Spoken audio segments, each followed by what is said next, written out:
Okay, I don't know what TikTok sexy metal is. Somebody on stream called it cum metal.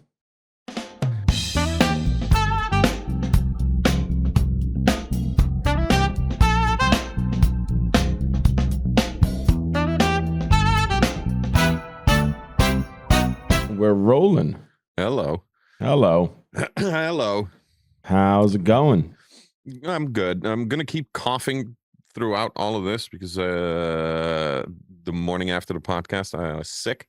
I've been coughing ever since, and I'm better, but I'm still drinking tea. Like, you know. How did you get sick? I don't know. Probably I got it from you. You were the only person I spoke to on Sunday. And then, you know, they do say I'd be contagious. Yeah, they do say I'd be very contagious. Contagious, but these. Oh, okay. Man. Yeah. How you doing? I'm doing good. I'm actually lying. I'm doing horrible. The floodgates opened, and I basically drank from Friday into Saturday. Why? Into Sunday morning. Why? I don't know why. I don't know how it happened. There's this thing called a brunch. Do you know what a brunch is? Is that's in between breakfast and lunch? Yeah, but in Dubai, a brunch isn't just the like time frame or the cuisine. It's all you can drink, all you can eat for a certain amount, starting from noon, and then it ends at like 5 or 6. I don't think this is like related to the area. I think it's more related to the people you hang out with. No, it's a thing in Dubai. If you ask people really? Like, oh, do you want to go to brunch? That's like, do you want to go get fucked up? Wow. Yeah. I wonder if that's what brunch is here. I just thought it was like, I'm too lazy for breakfast and it's too early for lunch, but I'm hungry, so I'm going to eat. I don't know, man. But there was a birthday. I went to a brunch. So that was on Saturday. And it started at 12 and just kept going and then didn't stop. You know you shouldn't be drinking this much. I know. I need to go back to like nothing because it's not. I don't have the willpower to have a little bit. So just to make myself feel better, have I or have I not at least 10 times told you that you should probably just quit altogether and that doing it just a little bit is maybe not going to work for you? I know. I haven't had the. No, I haven't. I can't do that no more. I just got to stop. And I think it's the perfect time to stop and just reset absolutely everything. And the thing is, once it gets to that point, after like 12, 14 hours, I'm on autopilot. Like, I don't even know what I'm doing. I'm like blackout functional. Well, I mean, you have that after 12, 14 hours, which in and of itself is it's a fucking problem. It's fucking, like, I go there after like 4 hours and I'm functional. Like, I won't know what I'm doing, but I'll just wake up and I know, like, I haven't like fully embarrassed myself. Oh no, my ass may have been out somewhere on a bar. I'm pretty sure everything was embarrassing with those days.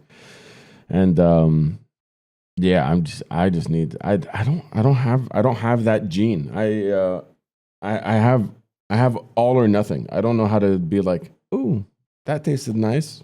Peace. I'll see you tomorrow. Like, I don't have that. Yeah, no, I know. Yeah, you probably had that at some point and then drank through it and when broke I was like permanently. 16, yeah, and then broke it permanently. That's not a thing anymore. Yeah, it is fucking weird. But I went to a show on Friday. 4 local bands played. It was pretty cool. It was many covers? No covers, originals. Oh, it was an original show, which was good. I like that. At Oak Clive Bar, which is the only venue that allows anything to fucking happen in Dubai. And I suggested to the guy that runs the place. I was listening to the Garza podcast where I don't know if it was Garza or Craig, the drummer from Straight Up from Bath. Anyway, one of them had Lorna Shore on, and Lorna Shore were talking about this random bar in like Nashville called Nudies that just live streams all of the events that happen there. They have like GoPros up on the wall, and they just live stream like cover bands, fucking honky tonk night, karaoke. They just live stream everything. And these deathcore bands have found entertainment and solace in while they're on tour. They just tune in to nudies from Nashville. And they just watch and they start chatting in the live chat, and they're like, dude, we're like friends now. We like chat with other people. They built a community around this. And I was like, yo, Oak should do that. You guys should just have your own fucking channel and just stream all the stuff that happens. It's a line out from the mixer, and that's it. Yeah, but also because so many people like go in and then out of Dubai again. It'd be good for people that frequented the bar when they were there to just kind of keep in touch with everyone still. Yeah.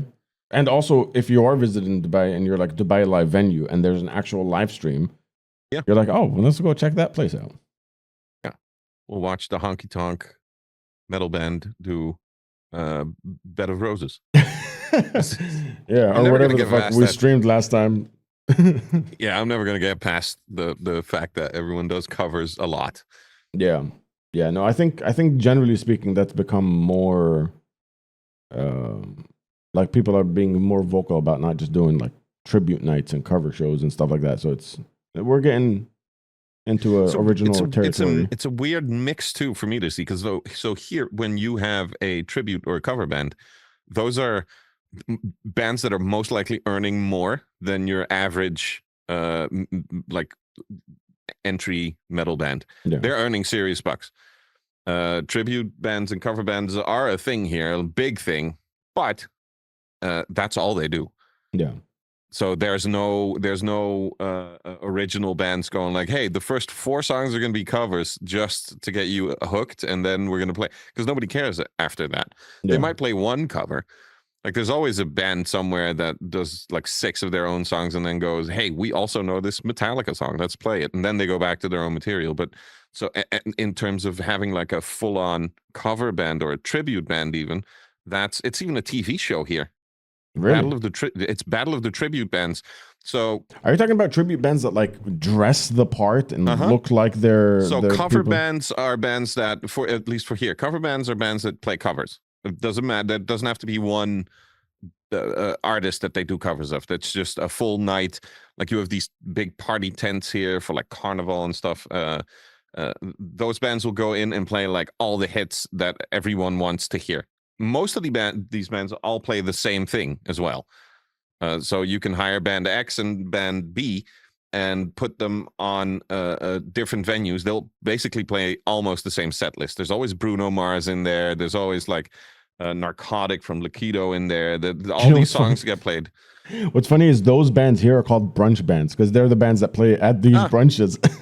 Yeah, these are just cover bands, and they'll make anywhere from like $500 a night to there's bands that make $4,000 a night just playing covers. Jeez. And they'll play like 3 shows a week. That's their full-time job. Yeah. And then you have tribute bands, the guys who dress the part, sound exactly like them, just play that one repertoire. And there's a whole TV show here called Battle of the Tribute Bands. And the bands that won last season, I think it was Bee Gees. Oh, shit. So it's a Bee Gees tribute band. And one of my friends is their sound guy now. And they do like, what was it, 180 shows last year? There was arena shows in between. There's like a full-on 17,000 capacity venue that just did that. That was just them. No opening, no close. That all there just to see them. Like I've seen tribute bands before. There was a Beatles tribute band that came through Dubai, and we went and saw them. They dressed the part. They sounded the same. They even did the same, like what they would say between songs, all that kind of stuff. Mm-hmm. I get it for things like Bee Gees and Beatles and maybe bands that aren't around anymore, and you're like paying tribute to that. But there's like Eminem tribute acts that sound like him. There's tribute festivals here. There's like Volbeat tribute bands and Alter Bridge and. But why would you go see a tribute band if the band is still touring? Because the band that is still touring will pass through here once every so often years, and there's a whole festival there that you can just go to, drink beer, and hear all the songs that you want to hear. From all the bands that you kind of want to see. A festival like that will cost you like $30 to get into for a day. if all those bands that are on, like, if the actual bands of them combined were on a festival, that would be called Hellfest. Like you pay like $300, and a lot of people, and especially you'd need to have to go to France. you need to have to go to France. There's a waiting line. You're not going to get in. You can't get tickets anymore. So these festivals are the festivals aren't too common. There's a couple of them a year, but these guys make good money as well playing. I have some friends in a Foo Fighters tribute band. Oh It's also a really good Foo Fighters tribute band. Like, they sound exactly the way they should. The way that Foo Fighters should sound. Yeah, they sound like that. And sometimes you have tribute bands that sound better than the actual band. Yeah, which is wild. That is wild.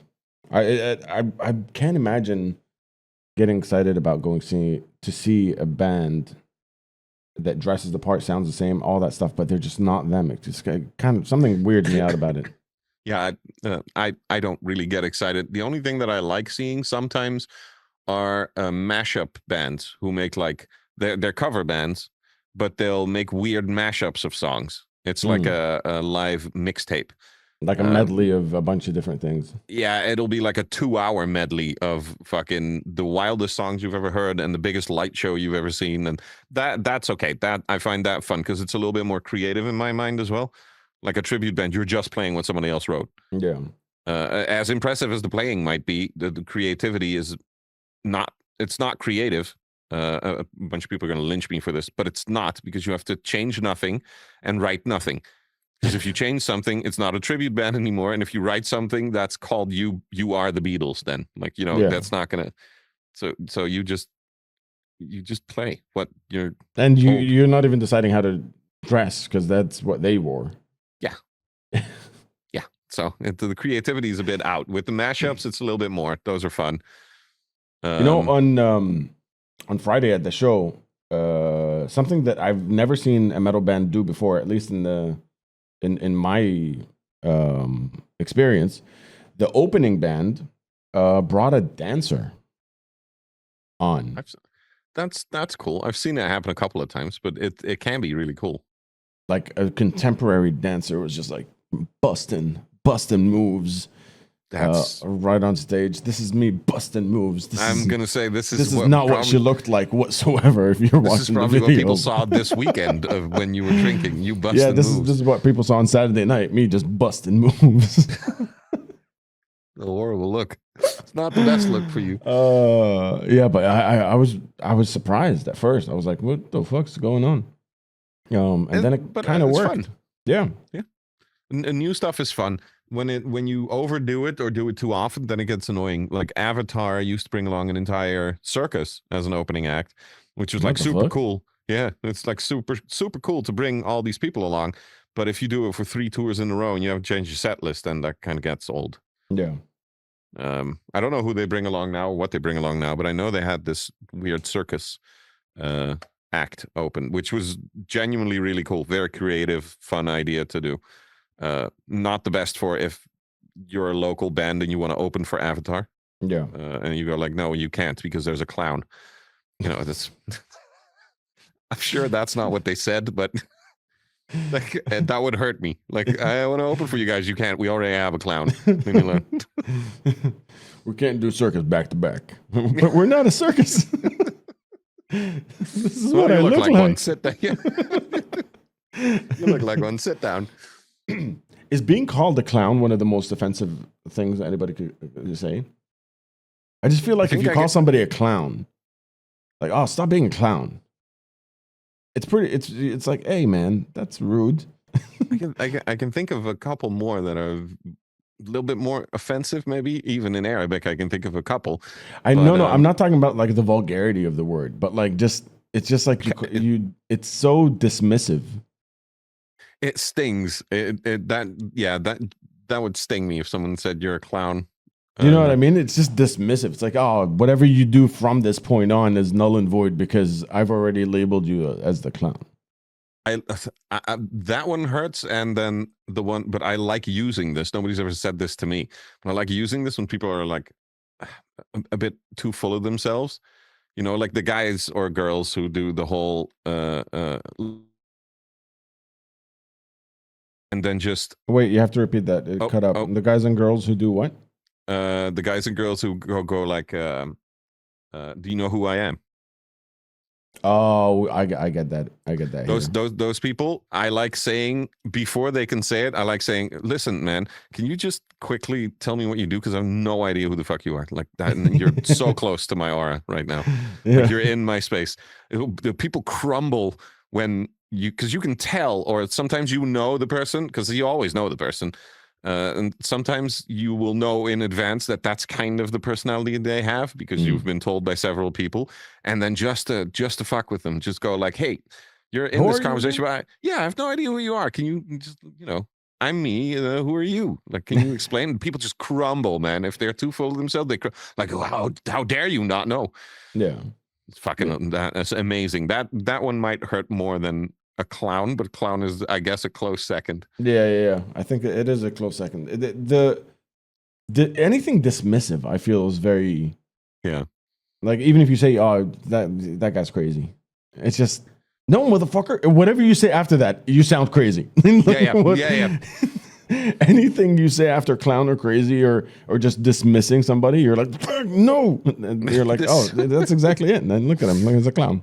This entire week, people have talked. A couple of people listen to the podcast as well. People have started talking to me about AI and go like, you're this crazy doomsday prepper guy that you. And then the moment I go, no, wait, listen, I have research to back up, and then the people just go like, tinfoil hat, you're fucking insane.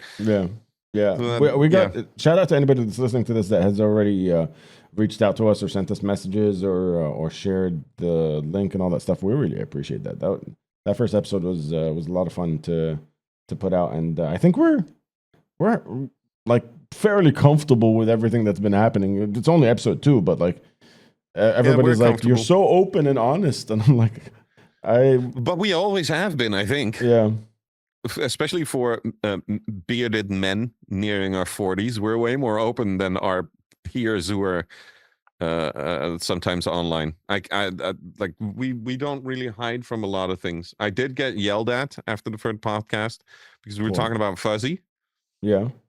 And how Fuzzy and you and I forget Mark and stuff were like the first people I watched on Twitch. Yeah.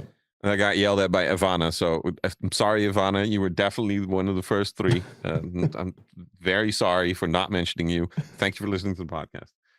Okay. Yeah, she said you were going to forget saying it. So slide that in here now. Yeah. We'll clip it. Yeah, good. Thank you. But yeah, no. How did you feel about the podcast? Because like I fixate to death on like numbers and stuff, and I do. But then later on, I realized like, hey, I kind of feel comfortable with this, and I feel like more people listen to it than I thought would at the beginning. So I don't know how you feel about this. I don't fixate on numbers at all, as you know. I have everything metric wise, even on stream, turned off. Like I don't know. Yeah, we're the complete opposite. Numbers at all. Yeah. I think it felt good. Like that's what I got from everybody that listened to it, everybody that messaged, all the people that like reshared and doing all that stuff. It just felt good. It felt good to have a place where we could talk about shit that we normally don't have a platform to talk about. And yeah, it just feels good. I like having conversations, and I think this is a cool way to do it. And then the more people engage and start throwing ideas our way, or conversations or things happen, the more expanded, the more expands basically what we have to talk about and stuff. Yeah, the more people talk to us and with us, like even in the comment sections and stuff, like we can kind of go like, oh yeah, that's a cool topic to talk about. Because let's be honest, if we look at like stuff like just music, people have there's certain knowledge that I obviously won't give away. Because listen to this podcast, you get a free band manager. Yeah, that would be horrible. And especially considering the stuff that I'm working on, so I can't give too much away. Yeah. And if you just look at current events, for like, oh, we should also talk about this. It's always garbage. It's not garbage. It's always negative.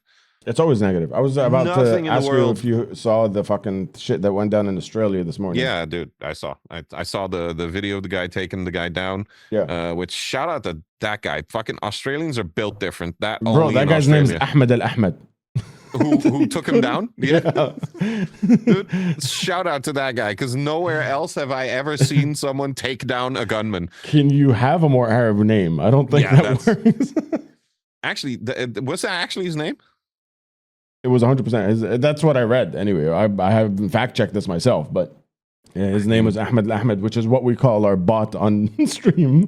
When he reads out the names, I'm like, yo, Ahmed Ahmed. But that's actually, that might be good, because it's kind of horrible that the first thing I think about when I see news articles like that is that's sad for the people that just got shot. I don't really care where you're from or what your religious background is. Doesn't matter. You're at the beach. You shouldn't be shot. Yeah. Regardless of where you are. So, but the first thing I thought was, God damn it, this is going to raise a whole new racism thing that's just going to feed into all these right-wing assholes again. Yeah. The tension is already up with a bunch of shit, and then this is just going to feed into it. Yeah. I also try to place myself like in the gunman, which is something that you can't do because they're extremists. It doesn't matter what kind of extremist. If you shoot someone, you're an extremist. If you shoot to a crowd of people at the beach, you're a fuck. Is what you are. Yeah, extremists, call it what you want, but so I would sometimes I try to get into like their head, or at least try to see it, and then I go, but what did you think was going to happen? Like, everyone on the planet now knows that the right is going to run with this as well, and call on this for like immigration issues again. In every country, not Australia. It's like Europe is going to fully fixate on this as well. Yeah. So is that really helping whatever fucking cause you had in your mind before you pulled that trigger, or before you even got a gun? What would the cause be anyway? I don't know. Well, it was aimed at specifically at the Jewish community. Doesn't make any There was sense. a Hanukkah party. So you know, there's a bunch of angry people who are now going to get angrier. Yeah. And are going to use this in the West to talk about immigration issues, and the US is going to focus again on banning guns doesn't work. There's just going to be this shit again. Yeah. And then you have a bunch of people who died while going to the fucking beach. And to be fair, any civilian who dies of anything related to a weapon is always like, he was just taking a shit. He was just walking his dog. Everyone is just doing something until a fucking bomb or a bullet hits you. It's so stupid. It's so How stupid. bad is gun problem over in the Netherlands? Is there a gun problem? Is there issues at all? Well, yes and no. We have one of the largest organized crime syndicates on the planet, but they're based low. Yes, we call them the Moroccan Mafia. But they, as far as I know, because they're also in the other side of the country, which is only an hour away, but still. They're mostly in like port towns, Rotterdam, and then Amsterdam. There's a lot, apparently. There's a gun problem there in the criminal, in the underground there. Much more than just a gun problem. Like, these guys have containers filled with actual police uniforms and cars, and like they're not kidding around. Apart from that, never seen a gun in my life out in the streets. Never heard of anyone close to me or anywhere close to me having a gun, shooting a gun, getting shot at with a gun. It's not really a problem here. I say that when I'm in a small village with like 10,000 people, and in the past 40 years there's been one gun related death, and even that was a drug dealer. So it's not really, the country's also too small for it. What are drug dealers really doing in the fucking Netherlands? You can buy everything. What are they dealing? So first of all, drugs are still illegal here. What are you talking about? We're not a legal country for drugs. This is the stupid part. Everyone always says, well, the Netherlands was the first to legalize weed. We still haven't. It's not legal. You can buy it from a store. Yes, or a coffee and shop that or whatever store the fuck you call and it. that store is they do like this. It's illegal, but they're kind of just glancing past it. It's accepted that it's there. In law, it's Oh illegal. wait! I remember reading something about this. It's illegal to grow it, but you're allowed to sell it with a permit. But how you get it after it's been grown shouldn't The be. transport part is illegal. They can arrest the courier going from wherever it's grown, which is an illegal site, to the place where they sell it, which is a legal site. If you get caught in between, you're like a full-on felon. Like that's like nobody's chasing drug mules going from into a shop that you can buy it. But yeah, so it's a weird law. We haven't changed it still. But yeah, and even though the shops have a legal age, so drug dealers, especially weed dealers, especially when I was a teenager, I couldn't get into a coffee shop, so I would just have to buy from the in this case the long-haired, red-headed guy wearing glasses and almost drooling from his mouth-breathing face. Yeah, but I'd have to get you my were a weed from him. teenager like 147 years ago, so This is fair. The times have changed. Yeah, but the laws haven't.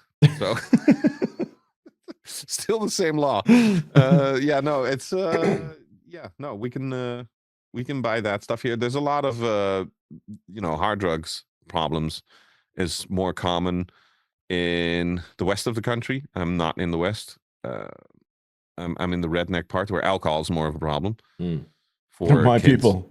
yeah, alcohol here is like you will get if you were to come here and you would drink with a bunch of 16-year-olds from this area, yeah, you would not make it. Okay. They will drink you under the table. 16-year-old farmer kids, that's fucking ridiculous. Okay. Absolutely ridiculous. And so they're trying to hold that back a little bit more. But violence has been growing, but not necessarily gun and knives. But I could be wrong. I don't go out in public, but it's not like I see a wave of people shooting. Yeah. It's a completely different world here. There's absolutely nothing in terms of violence that I've ever seen. I'm sure there are deep underground. You have a and bunch stuff, but you have a bunch of Westerners, like Irish people, like love fighting, especially if they had a couple of drinks. Oh no! At bars and stuff, you'll get into a couple of fights. Not at this age, honestly. After I was like, since 25, maybe. Since I was 25 years old, I haven't seen a proper fight break out, except a couple of weeks ago at a show, which was a fluke, and it lasted 3 seconds, and then everybody broke it up, and it ended immediately because I was like, who fights at this age, bro?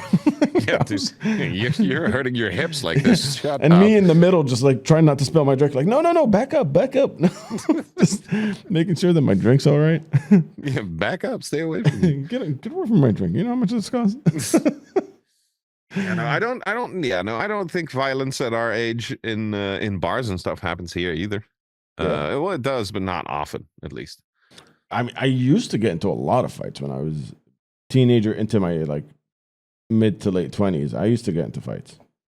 People, so there was a weird switch as a teenager. People would avoid me because I'm 6'3". Even for a Dutch guy, I'm not on the small side. So people would avoid me, and then there came a turning point in my like mid 20s, I think, where people would start trying to look for fights with me. I think it was like 23 when I started noticing, like now people are looking for like a challenge or something, and people Like, would get try the biggest to get guy me. in the room. Yeah, that kind of thing happened quite often. But I would just, unless you like physically demanded a fight, as in you would punch me, and even then, I've been punched in the face before where I went, okay, is it out of your system now? Like I'm not gonna throw hands here. If is it out now? Like are we done? Yeah. And the one time that I did that, the guy just looked at me and he went, damn, I guess it is. And so it's like, okay, well then we're done. We'll have a beer, and then we'll leave each other alone. We won't talk to each other. Okay. But yeah, people started looking for fights, but I'm like, I'm very calm. I see no need for, if you can avoid fighting in the street, I always avoid fighting in the street. You have no idea if someone's going to pull a knife on you, or if 6 of his friends are going to come help him, or they're going to kick the shit out of your skull when you're on the floor, because that's a problem here. People don't stop. So when I was a teenager and people would fight, if you were on the floor and you were blacked out, or, that's it. The fight is over. Nowadays, it's you get knocked to the floor, and then 6 buddies jump in and start kicking on your skull and your ribs, and like people die from not the fight itself, but the beating that comes while they're unconscious. Yeah. So if you can avoid a street fight, always do. And I'm very good at not making eye contact and fuck a street fight, fuck a bar fight, fuck a fight, bro. Who gives it like what? I don't mind fighting in so a ring. Bad. What is so bad that happens in an exchange at a bar that you can't just be like, I'm gonna go stand over there now? You know what it is? Is that substance that you drank too much of the past weekend? Yeah, it just makes me emotional now. I don't know. I get emo. I get friendly with everybody. Oh, you get like My Chemical Romance-y? No, that's horrible. That's not emo. I mean, I actually get the legit word emotional. Like I just want to tell everybody how I feel, and yeah, it's bad. It's bad. I don't know if that's bad, but that's indicating something like a little deeper there. What is it indicating? There's a lot of things that I can't say. It's probably indicating that you're, when you're drunk, saying things that you want to say when you're sober, or should say when you're sober. Probably. Yeah, but you know me. I don't say things. I don't emote. I know. Well, you're better at talking about fight. If you're angry at someone, you let them know more easy than I do. Yeah, I've this is something that I can do, and I've learned it because I had to teach the boys. I had to teach my kids about it. Oh, that makes sense. And they'd get angry at each other, and instead of like just beating the shit out of each other or fighting and arguing and stuff, I taught them to just say like, listen, I need space. Give me 5 minutes. You guys separate, and once you're ready, you go back. You ask each other, like, "Are we good? Are you good now?" And then they become friends again. Okay. So I taught them that, and then in the process of teaching them that, which is something that having kids is basically me learning all the stuff I'm trying to teach them, because I was a broken piece of shit, and everything that I'm trying to teach them, I'm like, fuck, I should do that. And I learned how to do that. That's a good way to learn. Yeah. And how to communicate your feelings and all that shit. Like every time they get angry or upset or there's something going on, I'm like, use your words. Try to explain it to me. How does that make you feel? What exactly triggered you to get upset? And teach them through that. And then when certain situations happen around me, I'm like, fuck, I should probably use my words. I could tell the fucking 3-year-old, you know? It does make sense. Yeah, you always have been better at it than I am. Like I'm a petty piece of shit, and also I don't like doing that stuff or talking about anything. So I just if I'm upset, I'll shut you out, and that's it. That's the end of the story. I remember one of my friends. He might actually be listening. One of my former friends. I'm gonna say it like this in case you're listening. Oh shit. No. It's not that bad because I realize it's petty. But so he asked me for help with his band. I was like, okay, cool. He's dating like a former girlfriend of mine, and we're still in good touch. So I was like, okay, I'm gonna help both of them out. We'll do that. And I sent his stuff to a producer friend of mine, and I was like, okay, I'm not gonna earn any money on you, but just keep me in the middle. You know, just communicate through me. I'll put you guys in touch and stuff like that. And but I'm not gonna charge either one of you for a service rendered. I was like, oh, that's nice of me. Like. Yeah, I think. So that went fine, and he recorded some shit. And then a year later, I get a picture from the producer guy saying like, hey, I was not aware of this. I thought you have been informed, but the picture was of him, my that day became former friend, who just reached out to the guy in person and just went, yeah, I don't want anyone in between. I'm just gonna do it myself. I got this connection now, and this is now my connection. And flew out to the producer to record. The producer thought I was informed and realized I wasn't, and knew how petty I was. That was 10 years ago now. Yeah. Still, this friend, former friend, will text me 3 times a year, just saying, "Hey, how you doing?" I've not responded in the past 10 years. Wow. And Lars is also one of his friends. They still talk. And Lars just loves this story usually because it kind of shows how petty I am. For a decade, I've kept it up now. Mm. But now this week, I was sick, so I was on the couch and I got a chance to watch some Netflix. And I realized that I've always considered myself like the pettiest person on the planet. I realized I have to step my game up because I watched that Diddy documentary that 50 Cent made. Oh my God. And if anyone is a petty bastard, it's him. I love it, but I need to step up my game. Yeah, I you need to be documentary level ready. Do documentary level. Did you not hear what he did? Allegedly, he went on an interview with ABC News.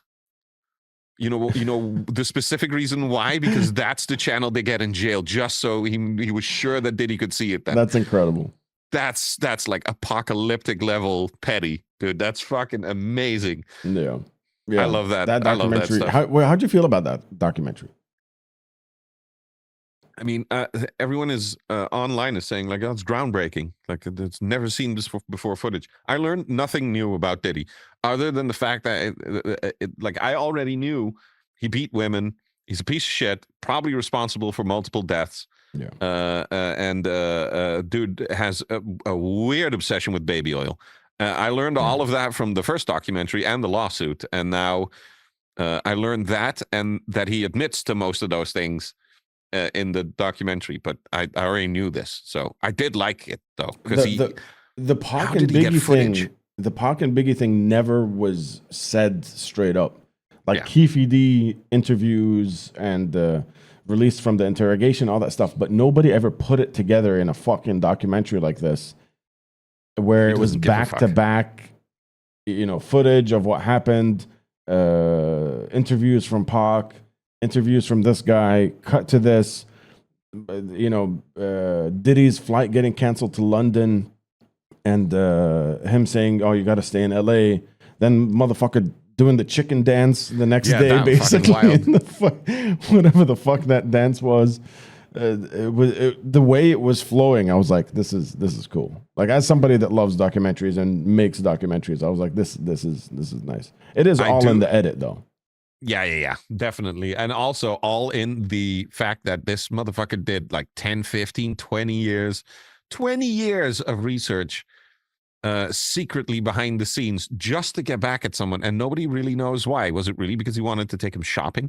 Was that so for the people that are listening that might not know what the shopping thing is, you have to explain that.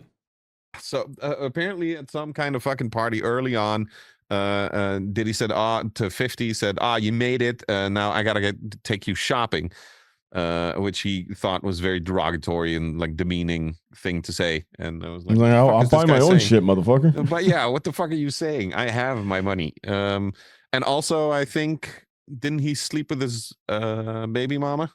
Didn't Diddy take one of 50's baby mamas? Wasn't that something? I think that was also part of it. But even then, two decades of sheer fucking anger to make a documentary that cost millions to assure someone's downfall. Like, that's fucking wild, dude. Executive producer 50 Cent is bigger than the title of the video. He wants him to know, like, he is this, but also it comes down to the fact that this guy is also a gangster. Diddy is a scary motherfucker with a lot of power. 50 doesn't give a fuck because he's also a scary motherfucker with a lot of power, just not as in the mogul part, I think. But as far as I know, 50 Cent's one of those rare cases of a super successful gangster rapper who was an actual gangster, or at least, lived that actual life instead of some of the other mumble rappers that are like 12 and pretend, sing about it, but haven't done anything. But didn't 50 get shot in the jaw 9 times or something? That's why he sounds like that. He doesn't open his jaw all the way. Yeah. So, this guy isn't really afraid of Diddy, I guess, or Puffy or whatever you want to call this guy. It is crazy that he only got like fucking 4 years or some shit. It's ridiculous, but that's what money does. Yeah. I don't think there's any way he's coming back from this. Like, we're not gonna get him out of jail, rehabilitated, and he's like, "Yo, my next album's called Double Love." Like, it's just not gonna work ever again. Like, this is it. If he doesn't call his next album "Locked Up," I'm not. Like, I'm not. There's no point to it. But I don't know. I don't know. There's always going to be people that follow him. There's people that fucking Marilyn Manson. They love Marilyn Manson. There were still people fucking endorsing the Lost Prophets fucking guy. Oh shit. Okay. Yeah, there was actual people, and Diddy is for me on the same fucking level as that Lost Prophets guy. Almost. The Ian Watkins and Yeah. I would not say it about most people on the planet. I wish they stabbed him more often and it took longer for him to die. But the outcome is great. It's fucking dark. Yeah. Dude, I mean, he deserved it. The internet exploded when that happened. When the news of him dying. One of my favorite comment sections of all time. They were all like, finally, we can blast the music again so the royalties go to the rest of the band. Yeah, and then the band, I think, still said, please don't do that. Yeah, they're like, we want nothing to do with this. Yeah, no, they also, I think they don't get a lot, and still his family gets stuff, and there's still people that have always supported Ian Watkins that still get stuff, so no, please don't listen to Lost Prophets.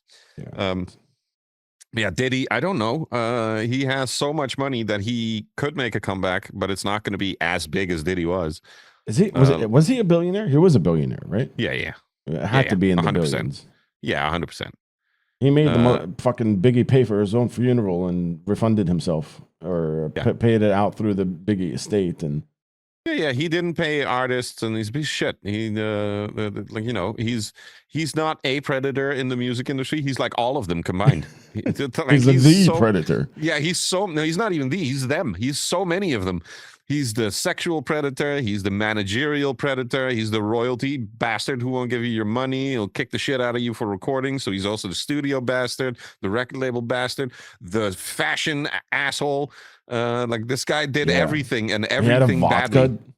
Like a vodka brand or whatever. He partnered with them, and he had the Sean John. Oh yeah, the streetwear. Yeah, the bullshit streetwear that everyone thought, like, oh, I'm going to look like Puffy now. No, motherfucker, you're going to look like an asshole with baggy jeans. We're all doing that. Like, that's... Yeah, no, I remember those. I don't think I ever owned any Sean Johns, but I remember the signature logo for sure. Yeah, the little squiggly thing. Yeah. You know, I never owned any. So I was very much the stereotypical skater kid when I was a teenager. Like, I had the oversized pants, the whatever band hoodie you could find, and that was then, and like army boots, and that was it. You realize you and I still dress exactly like we did when we were 16, right? That's not entirely true, because I have white shoes now. These are not white anymore because I just bought new ones. But you know, look at my white-ish shoes. That looks like a fucking skater kid's shoe. No, dude, this is Air Force.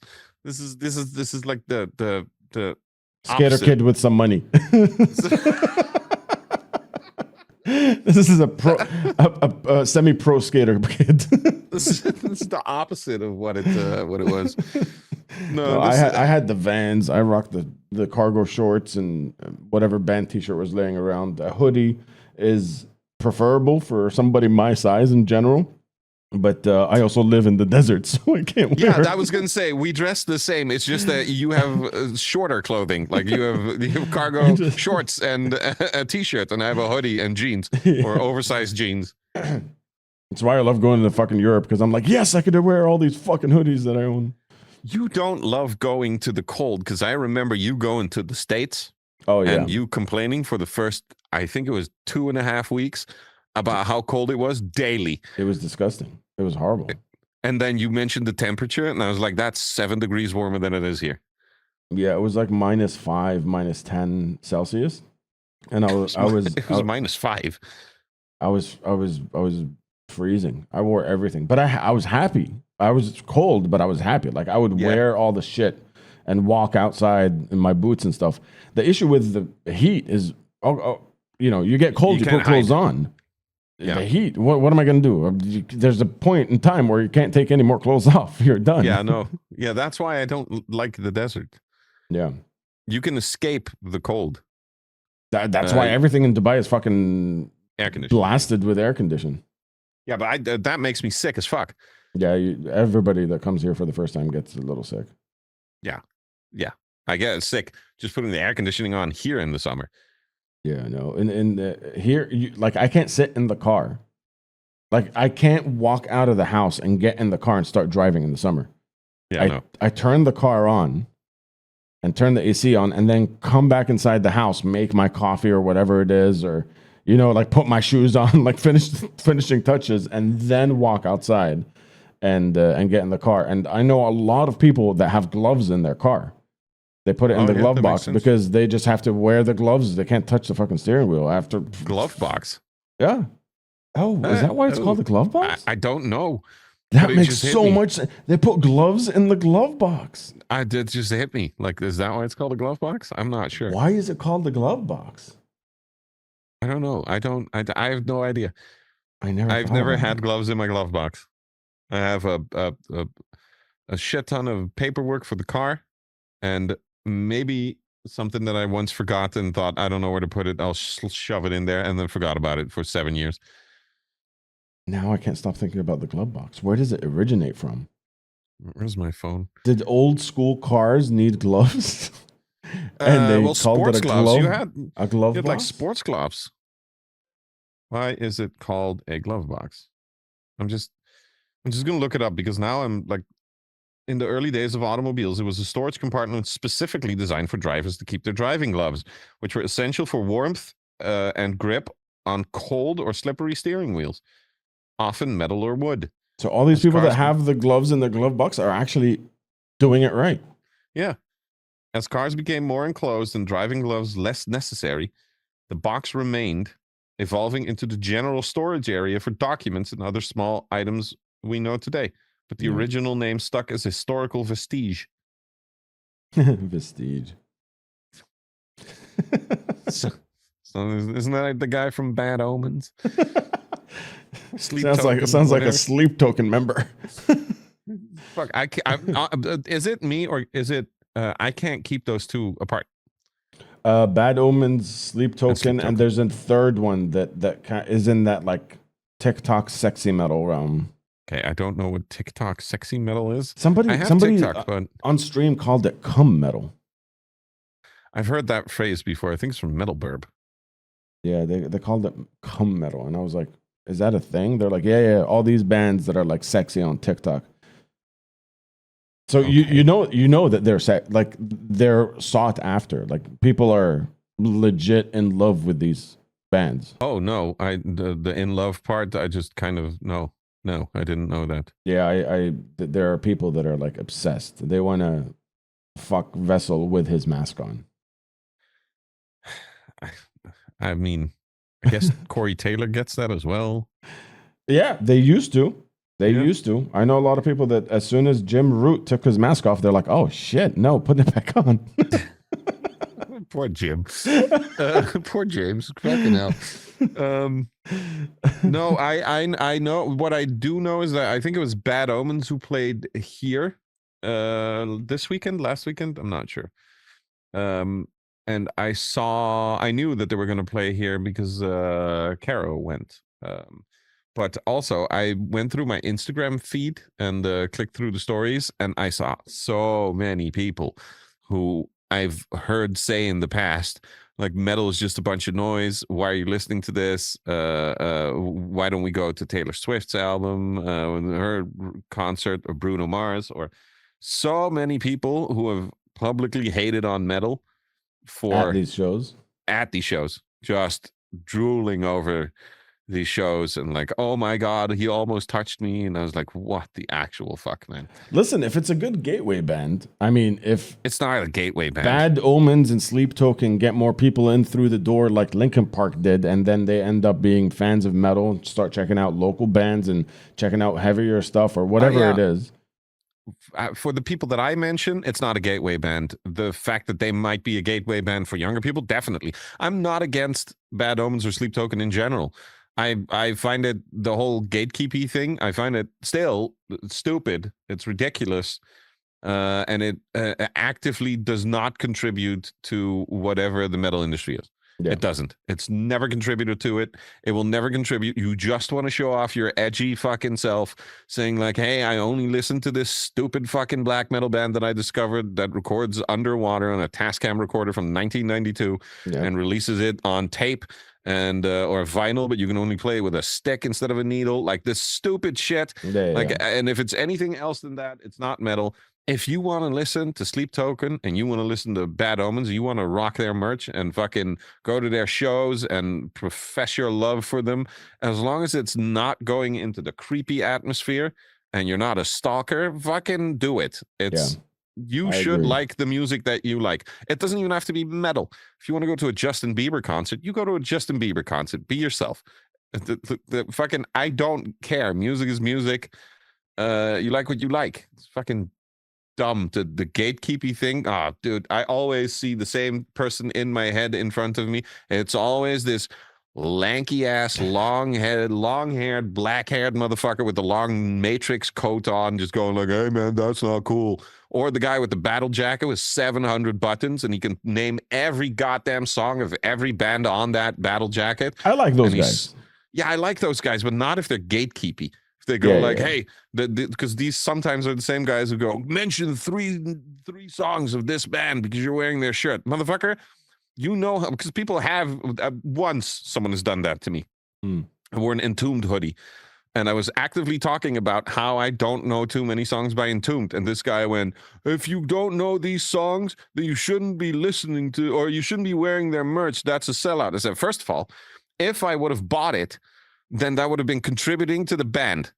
Second of all, I got it from the band because we talk to each other, or we have in the past, rest in peace, LG, but, you know, I don't like their songs. I don't have to like everyone's songs to be able to have a conversation with them. It's so stupid.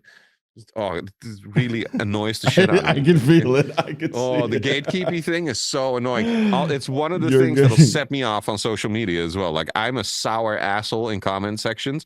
I'm trying to actively do less of it because it's genuinely like I can't get into the US. Yeah, I find it hilarious. I need to stop drinking. You need to stop commenting on Instagram posts. Oh, dude, it's so much fun because you can see them as well. It's the same with me. It's the same. We know it's bad. We know it's bad. We need it to stop. Yeah, I know. It's an issue. Like, I know now, I still find it hilarious, but that they're gonna check your social media before you go into the US. Yeah. Anyone who wants to see me in the US, you better fly here because they're not letting me in, dude. That's over for me. Dude, if they check my social media, it'll just be metal and booty. That's my algorithm. They'll let you in. If they check my reactions to people, it'll just be a lot of, "Hey, this guy hates our guns." "Hey, this guy is yelling at us sometimes." Like, it's just a bunch of that. So, but I'm a sour asshole. But this gatekeepy thing, oh, dude, it'll keep me up until 3 a.m. I will yell at a motherfucker. I think New York Times or some publication said Caramel was the best song of 2025. What the fuck is Caramel? Sleep Token. Oh, okay. One of their big songs that came out from that last album. They crowned it as the best song of 2025. They're on top of like all of the best of 2025 lists. It's good. They're not a small fucking band. But not by any means. Yeah, and they are grabbing attention. It is the only band I walked away from watching at Download Festival. I'll be honest with you. I fuck with the album. I get it. I like it. It's weird, but I didn't realize that I liked it in like single format. Okay. So I would listen to a song and then it would skip to something else outside of that album. And then seeing them on stage, they built a fucking mountain on stage where there were caves where the saxophonists were living in. Like, it was so weird. It was such a huge production. And then after the third song, I was like, I get it. I'm just not willing to stand here longer. So I dipped. Yeah. I have that with a bunch of bands. It doesn't mean that the band is any bad. It just sometimes the bands give me like a little bit, like I had it with Architects. I can listen to maybe 3 Architect songs in a row, and after that I'm done. And I'll walk away from any band if I feel like I'm not enjoying myself, or if I can, I'll actively go like, everyone is here now, so that means it's easier for me to go get a drink or grab a bite to eat at a festival. So yeah, especially when you're like crammed and it's that was the headliner. Everybody was. I was like, I'm uncomfortable, bro. I get it. Like the music's nice, but I'm just bored at this point. I'm gonna walk away. No, the worst band that I've seen like that, or not the worst band, the most impressive maybe was with Nicholas at Wacken. He was playing with In Flames. We were there as the second to last band, and then the last band was Ghost. Mm-hmm. And it was the first time I think that Ghost had done a show at Wacken. So we come off stage, or they come off stage. We walk into the backstage area, dressing room, and we come out into the VIP section, backstage area, and there's nobody there. There's just a security guard. Even the chef was gone. Like, there's nobody give us drinks. Everyone had left, and like, to the security guards, like, where did the apocalypse happen? What the fuck's going on? Like, where is everyone? I've never, in all my years of Wacken, I've never seen this. And he went, oh no, everyone went to see that band that's now playing. It's like, who's playing? He's like, oh, I don't know. And I watched, and I was like, this fucking Ghost. It was amazing how many people went there. And even then, I walked into the crowd. I watched like 4 songs and went back. And I love Ghost, but I just get concert tired after a while. But we are creeping to our 40s, by the way. Yes. I'm definitely in mosh retirement. I am nowhere near the pit. I've never been. You've never been in the pits? I've been in a pit, but it was always involuntary. I never liked it. I don't like I'm fine with it, but I don't like the whole people touch you, and it's not my thing. People touch you is funny. It's not my thing.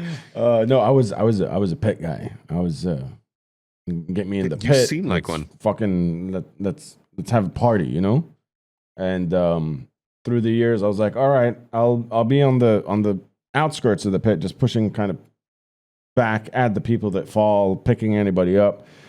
Then it turned into like, all right, I'm gonna be by the bar. You guys have fun. I'll be by the sound desk, just arms crossed, judging everybody. And, that's what I do. Yeah, I'm definitely in pit retirement. I slightly came out of it for Unearth when they came here, and then for Benighted. Oh yeah. Shout out Julian. Anyone's called Julian, shout out to you. Shout out Julian. We did a side-by-side photo of us meeting for the first time in Czech Republic, and then we're here in Dubai, and we realized it was 14 years ago. Jesus Christ. It was 2011 at the Brutal Assault Festival. I don't like that. I don't like that you said 14 years ago followed by the number 2011. It's not, that doesn't compute still in my head that's 14 years ago. Yeah. That hurts a little bit. That's unexpectedly hurting me. That's painful. Not okay. Yeah. 14 years ago. We both look like different people. Well, Julian kind of looks the same, but tattooed. I've always looked the same. Not you. You look very different. Yeah, the side-by-side photo was interesting because you don't realize how much shit has changed, and it wasn't just physically. Like, I'm looking at these photos, and I'm not just looking at the way I look and the beard and how fat I am or not, and I suddenly like reminisced of that moment and everything that was happening and that was important in my life at that moment. I remembered who I was friends with, how I got to Europe, all the shit that was going on, the band that I was touring with, and their dynamic, and everything that happened with them, and my world was such a different place. Yeah. It's such a drastic change, especially because I'm not looking at it like a gradual change. It was just those 2 photos, and I'm looking at this one, and I'm like, God damn! I was studying film production. I was still studying. Yeah. And then cut to like today. I'm like, it was kind of a mind fuck. It took me a second to kind of come to terms with it.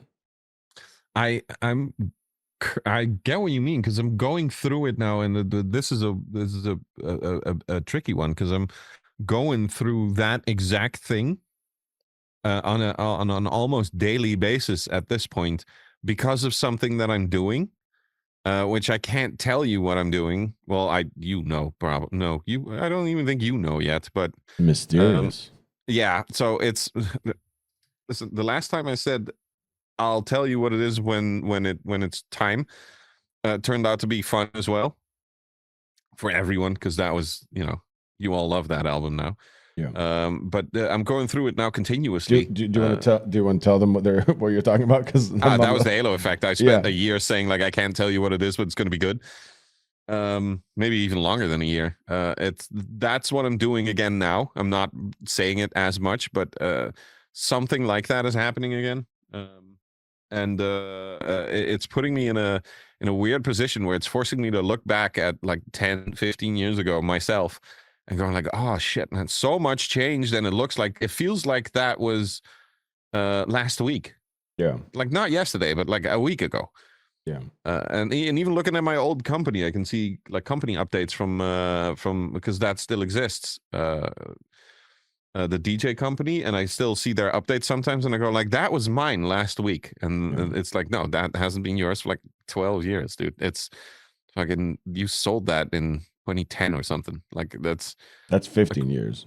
Fucking a crazy amount of time ago. I don't know what it was, but yeah, so that's a weird thing, and I feel like it's getting worse the older you get. Yeah.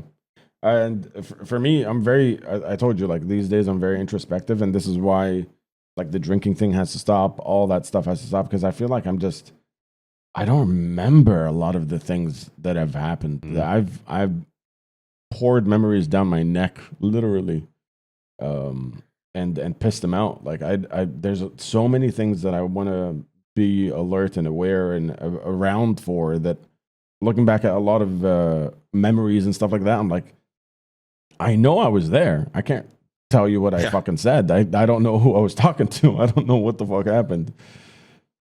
Yeah, that's a good point of view to have if you want to stop doing that, which I would fully support. Yeah, if you would stop doing that, because I think it's just healthier for you. So I can't say anything negative about that. I didn't even drink that much, and I stopped doing it because I just feel like it's not productive for me. Yeah.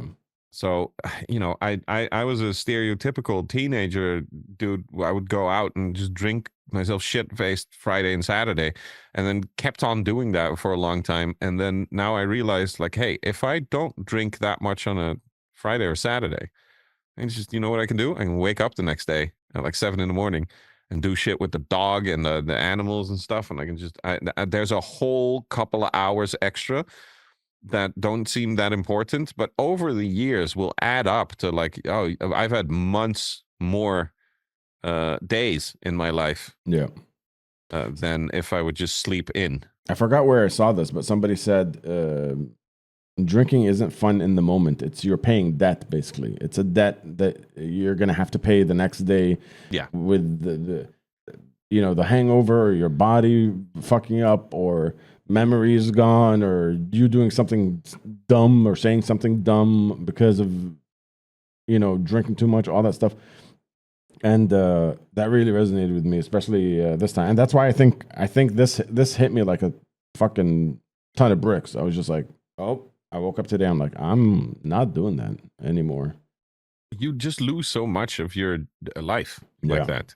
Yeah, that's the whole thing. I've seen it happen to other friends of mine too, who are older than we are. Like, I go like, but how much, like, you lived a cool life and you've done all the tours and stuff. How much do you remember? And I have one friend, I have several, but one who I've actually asked this, and he went, tell you the truth, man, I've been touring for like 30 years. I can remember maybe 2 of them. And it feels like I threw away 28 years of my life. And I thought I was like 18 yesterday. No. Turns out I'm fucking 56. And I'm on the out end of being a professional musician, saved up nothing, done nothing, gonna have to, power through somehow. And it's not a very fun outcome. No.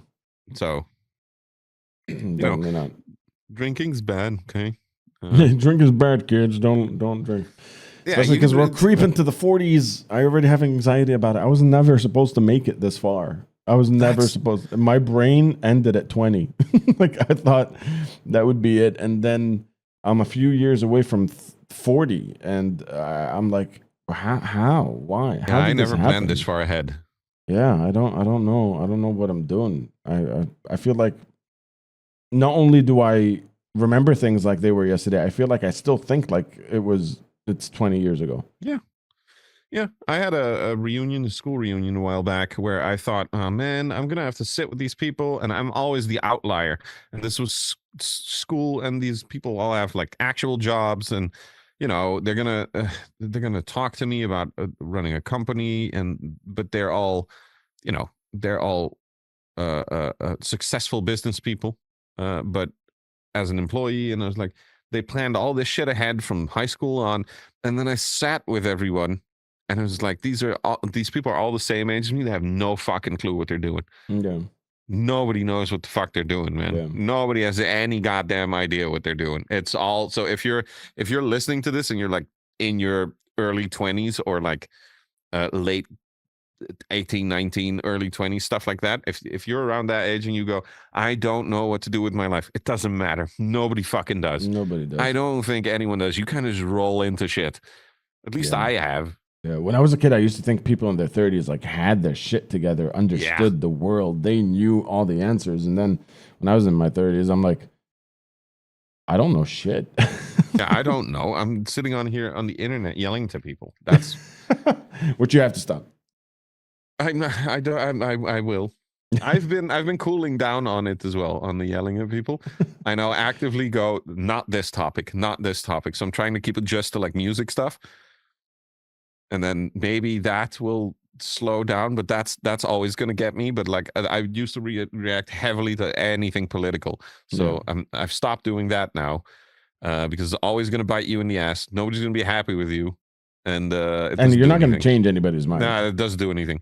If you want to yell about politics, be a politician. Yeah. And nobody's going to follow me if I became a politician. So this is not a good thing. Vote Julian 2026. No, make it 2027. It's almost 2026. Yeah, exactly. It's like in fucking 15 days or something. Fuck. 2025 is over. Oh my god. Yeah, dude, it's even worse. Everything's flying past. Yeah, it's horrible. All right. We hit the hour. Thank you guys for listening. What do we tell them? If you made it this far, I owe you a sandwich the first time I see you. Yeah. But it can't be like a luxury sandwich with like eggs and stuff because I don't want to be cooking. So I owe you a sandwich with anything that's available and ready to grab. Eggs is luxury? Well, I have to cook them because I can't just crack an egg on it. I don't want to put effort into it. Like you sat here and listened to us. I want to just whack something on a sandwich and give it to you. Okay, I want to be grateful, but not active while doing it. So. So you'll get a sandwich. You'll get a piece of bread from Julian. Definitely, you're like my little duck now. So I'm just gonna throw you a piece of bread. I'll get you a Dr. Pepper or some dumb shit. Okay, there you go. So a Dr. Pepper in the sandwich. What else do you want? We're like the perfect. We're like the perfect combination of food and beverages here. So like and subscribe. Do all the things. Let us know in the comments if there's anything that you went, I'm not okay with this. I wanna voice my opinion on this. Go for it. We're interactive people. And if there's anything you want us to be interactive about, go for it as well. Belfcore, please be normal in the comment section so that you don't get auto-modded again. This episode should be up on a bunch of different platforms as well, right? Yeah. We're gonna try and do some more platforms because some of you have been asking about it, and we'll see how that goes. Yeah. But so follow us everywhere you can, and let us know what you think, and do all good things. And I'm okay with you instead of hating you all. Yeah, I tolerate you. There you go. Hit the outro. So hit the outro.